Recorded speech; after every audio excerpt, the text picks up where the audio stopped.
Hello, Dean Snell here from Snell Golf. This is our first attempt at any kind of live social media, Facebook kind of Q&A side to it. So to be honest with you, I don't know if it's going to be any good, if it's going to completely suck, but we'll give it our best shot and do what we can. I wanted to try to set something up where there was an opportunity where you guys could have a chance to ask some questions. There's a lot of social media sites and blogs that I go on, and a lot of questions get asked over and over again. They're the same questions. So I was hoping that today maybe we could get some of that captured. We could share with some people. If there's technical questions that you guys might have that we can answer, I'd be happy to do that. I just want to also let you know that the information or the technology that I'll share with you today is my opinion. You know, a lot of people have opinions on how things work and what works well in golf. So this is my opinion, and it's not to say that it's right, it's not to say it's wrong, it's just one opinion. I've been fortunate enough to be in this industry for 27 years now, and working with pretty much every one of the top tour players that are out there and designing golf balls for the tour players. So the technology part, the performance part, the understanding part of what goes into making a tour golf ball and what goes into making a high performance golf ball, I got a pretty good understanding of that, and I wanted to maybe be able to share some of that with you. You know, the basis of the company is to allow you guys now to have that technology and that performance and those materials that have been there for the tour but can be very expensive. So one question that we got, we asked people earlier that couldn't make it today to send some questions in, and one of the questions we got is, how do you make this golf ball affordable? If it's affordable, then it has to be cheap, and cheap is a word that I absolutely can't stand. There's nothing cheap about the golf ball itself. We use the best materials that are out there today, the best core technologies, the best mantle technologies, cast urethane, which I believe is the best cover technology used on tour today, and the aerodynamics have to fit the golf ball when you're finished. So there's nothing cheap about the materials. They're the most expensive materials and the most expensive processes that are around today to give the best performance.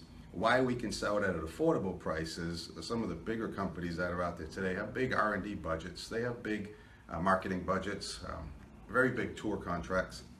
They're driven by the tour, and it's one method and one model of business that's been successful for a few companies, and we don't have all those big overheads and all those retail marketing sites right now, and margins and markups that go to pretty much you start chopping up the profit you have, and you have to have a lot of money in there to do that. So when you pay the tour, you pay your marketing, you pay your R&D, you pay your reps, you pay your retailers, you pay your pro shops. Everybody that's getting paid to make money means someone has to pay for it, and that's typically you, the consumer.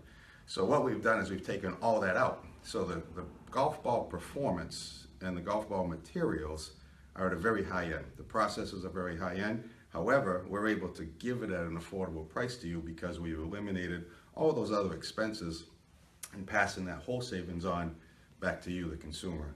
So are tour balls right for everybody? It's the second question that we had.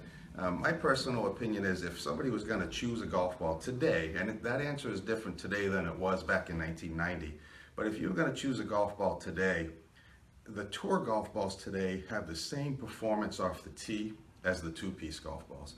We've been able to develop them to lower spin rates, increase launch angles, make the golf balls fast. When you do those things, we're restricted by the USGA on distance. So if we can get it to go as far as it possibly can, it can't go any further.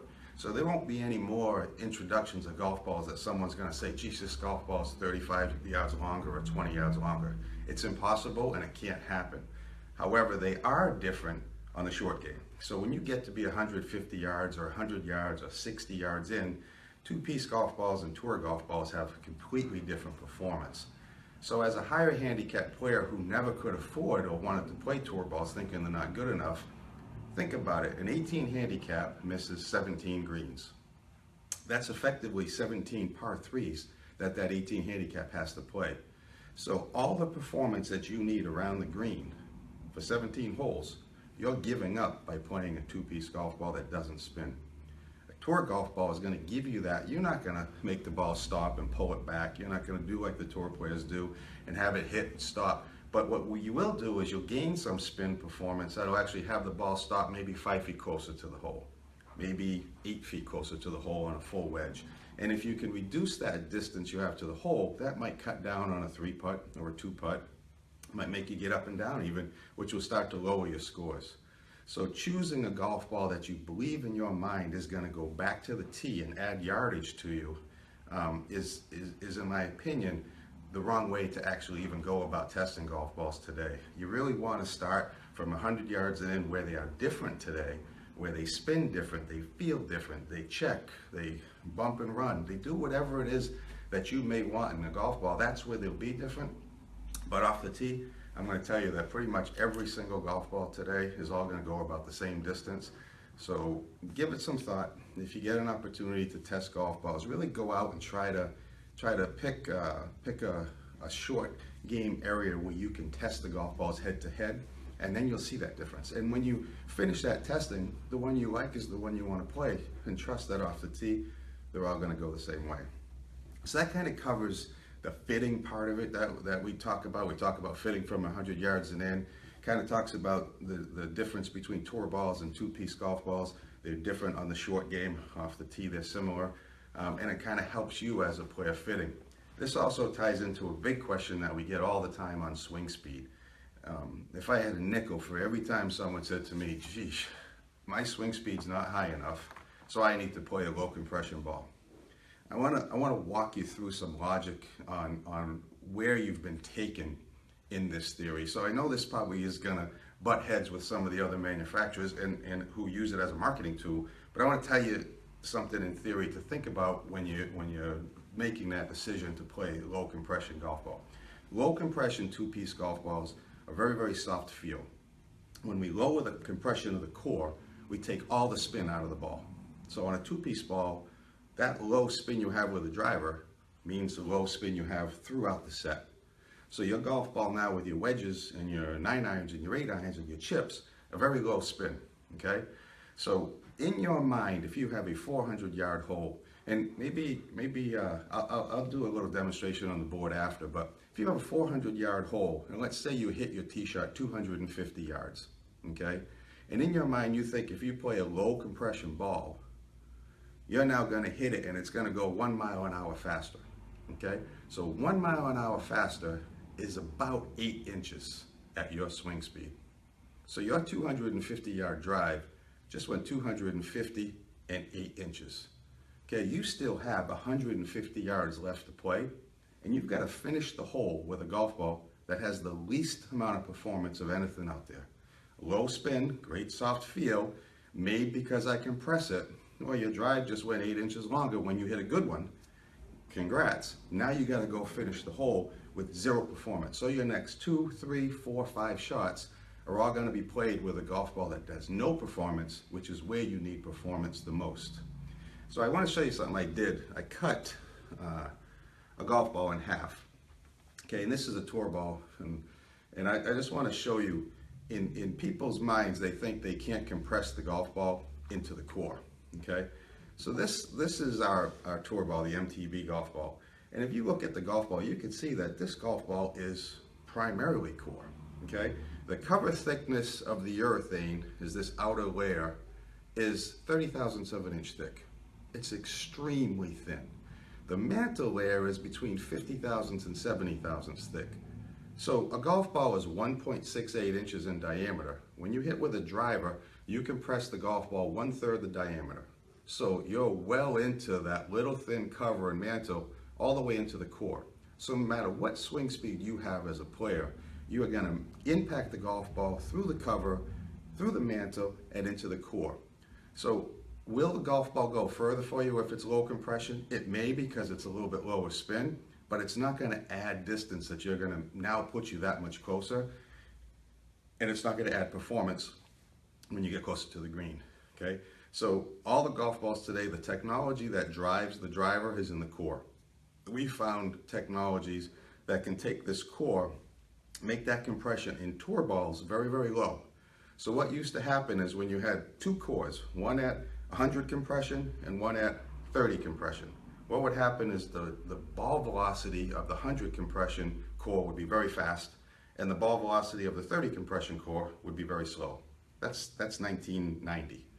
The technologies that we have today is we have technology to take this 100 compression core at this speed and make this 30 compression core be the same speed.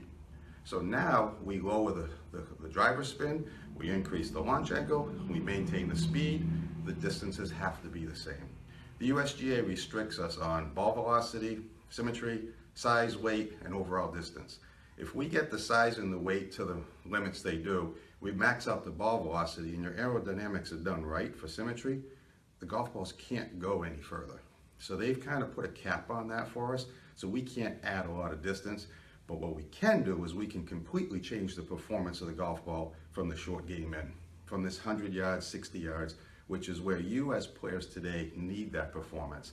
So I know it's intimidating for some people. The old Tour Balladas and the old Pinnacles, they were miles apart. One was low spin, one was high spin, couldn't control it, you were afraid hooks and slices. It's not that way anymore today.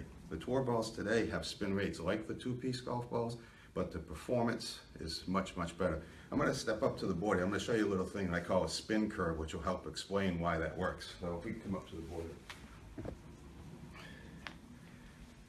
I don't know if you're able to see okay, but if we do, I call this a spin curve, and I like to call it a performance chart. So what we'll do is we'll go driver through sand wedge.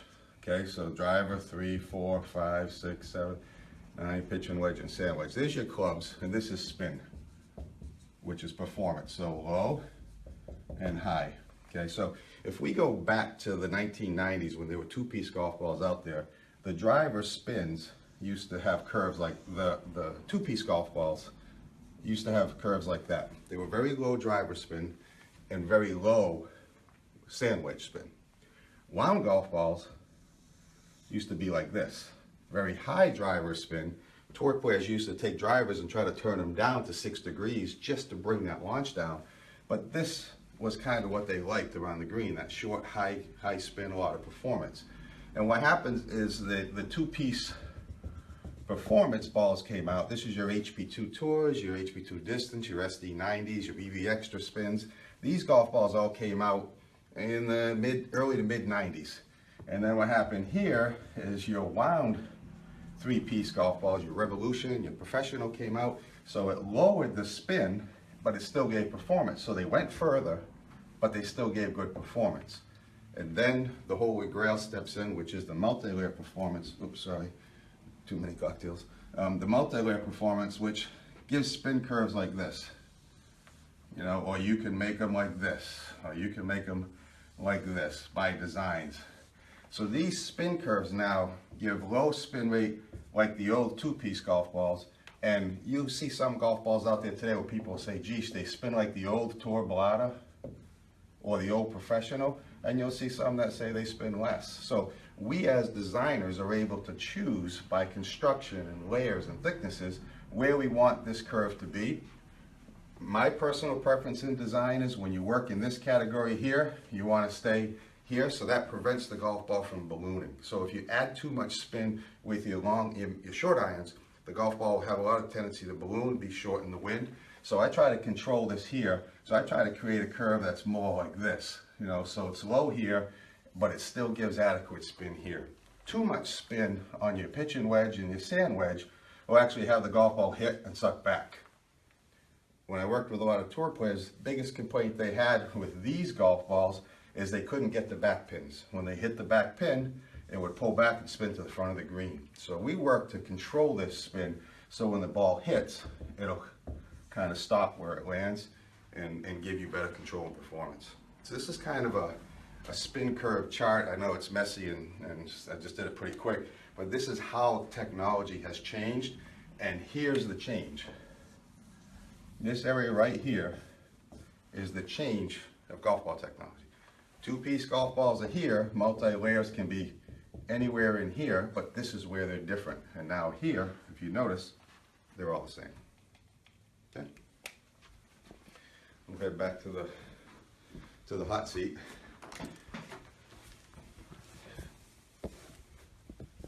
I don't want to keep everybody too long here, but there's a couple other questions that we can handle that have come through. One of the big things that I wanted to address to our customers is is yellow. Okay, cast urethane is an outstanding cover material. It's the best material. It was introduced back in 1995 with Tour Prestige that went over to Japan and Titleist, and then we did it on Titleist Professional, and then it carried on to the Pro V1, and then TaylorMade has cast urethane, and Snell Golf has cast urethane.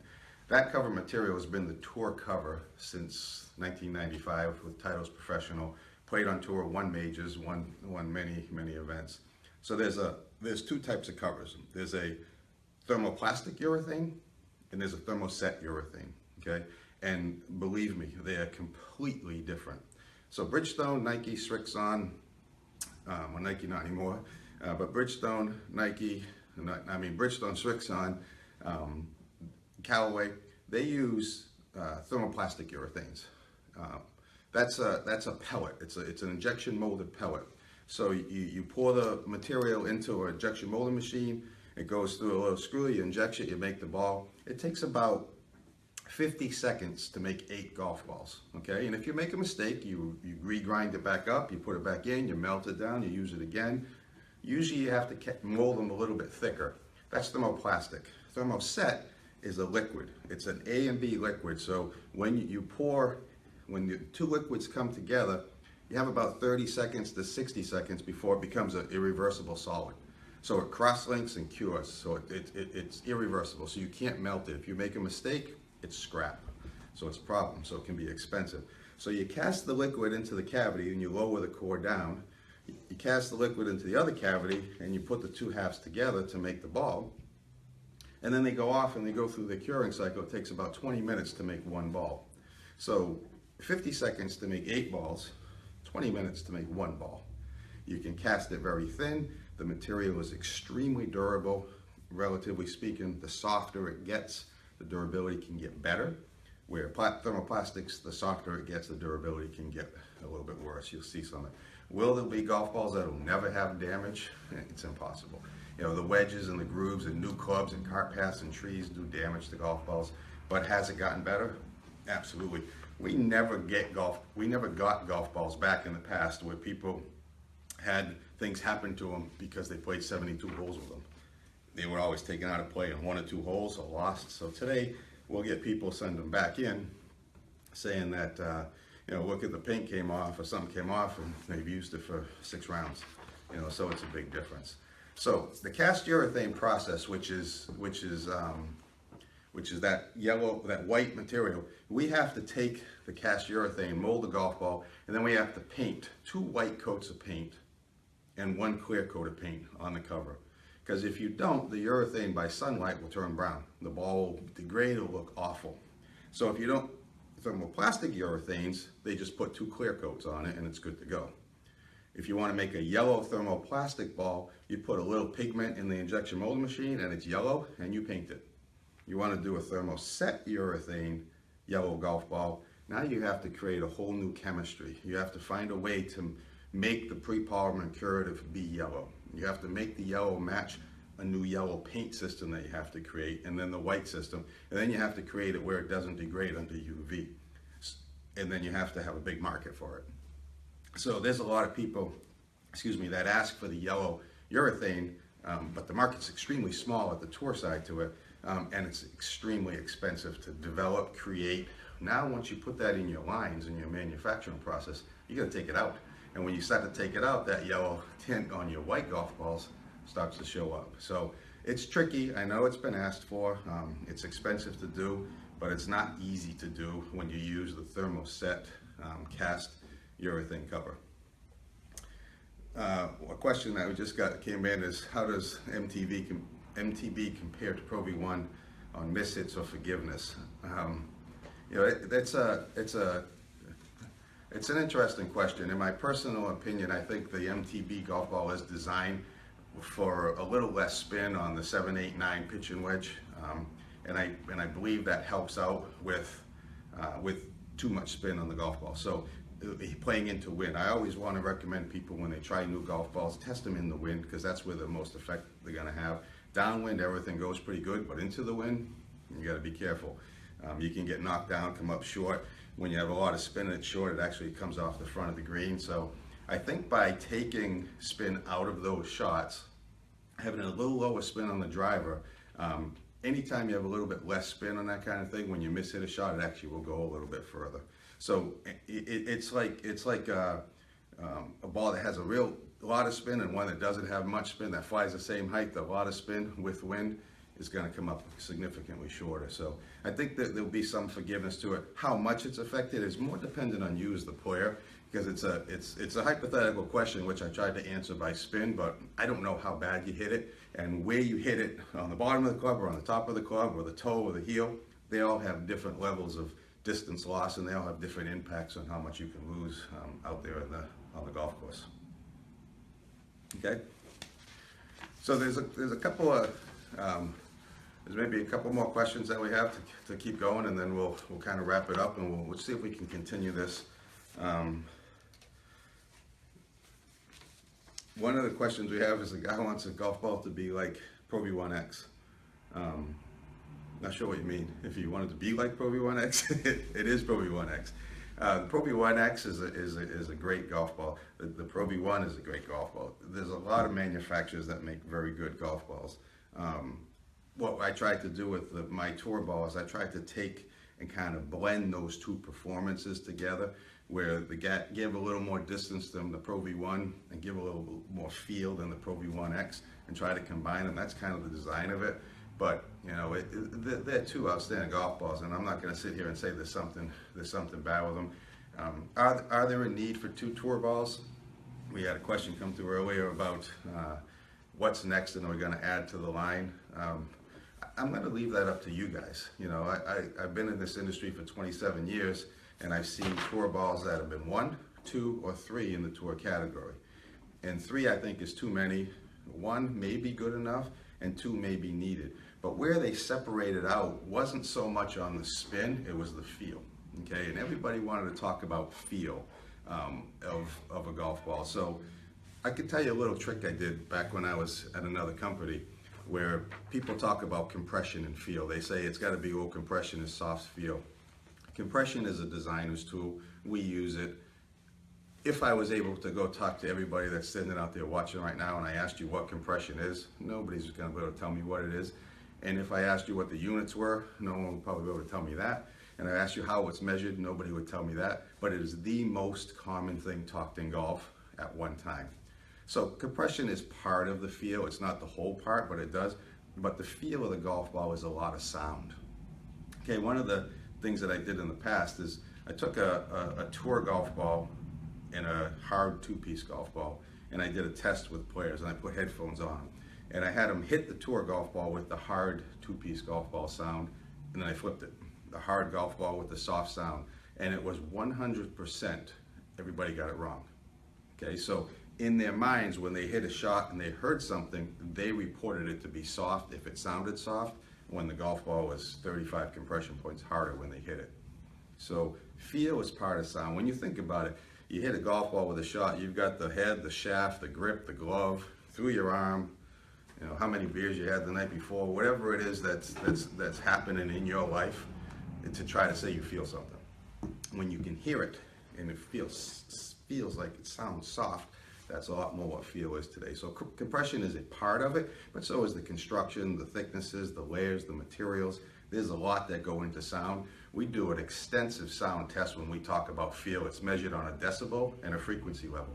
So when you actually hit shots, it's measured on an audible side. So we measure the frequency and the pitch. And that's how we measure, and we plot them. So when people come back and say this ball feels harder than this, it's a subjective thing. You may think it's harder, and this guy may say harder, this guy may softer, and they're the same golf balls. That's because it's up to you. But when we do it analytical-wise, it's measured by decibels and frequency, and that's how we determine if something really is a softer sound or a softer feel.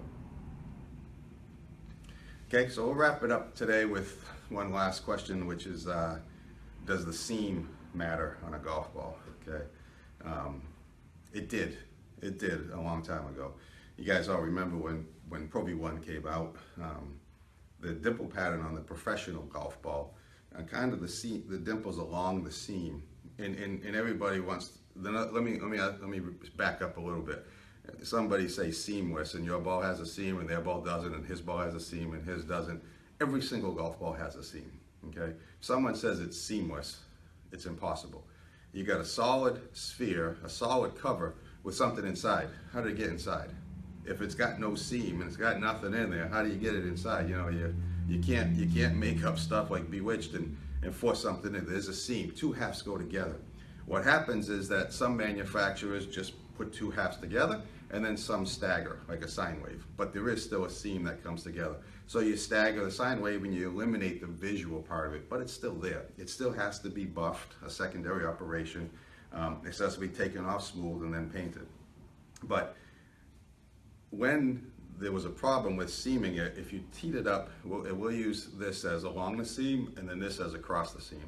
When you used to tee it up, when Pro V1 first came out and you teed it on the seam, there was a difference in distance. It was significant.